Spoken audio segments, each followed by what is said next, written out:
So good morning.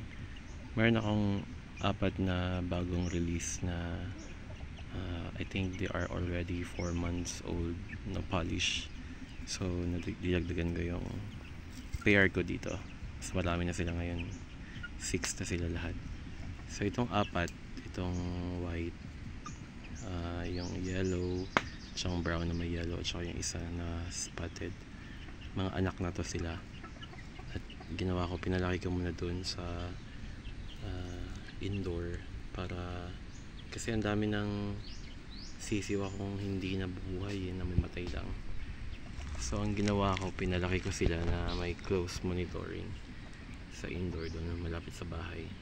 And then today, it's the release day. Dito na sila sa grow out area. So may mga kasama na yung tatay at nanay nila. Sayang nga may namatay na dalawa, yung black tsaka yung isang yellow din na ito, katulad itong isa, kaya nabawasan sila. They are supposed to be 6 plus 2 equals 8 na sana doon sila, kaya lang unfortunately nabawasan, pero okay lang, may bagong sisiw na naman ulit. So yan ang concern ko ngayon. I think majority of them are male or rooster paglaki. Makakulangan na tayo ng ratio ng babae ng hen to rooster. Itong white, I think it is also a rooster.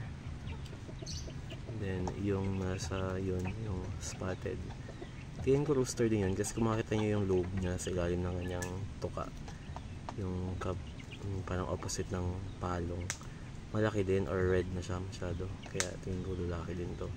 Itong yellow naman sana babae, pero itong brown, ayun, sure ako na babae yan or hen yan.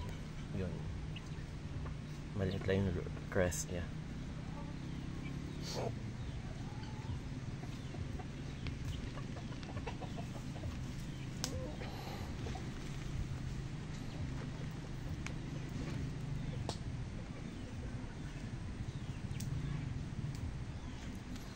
May eggs ulit sa loob. I-incubate ko ulit yan para may bagong sisiw na naman. So yun lang. See you next time for the next update about our polished chicken.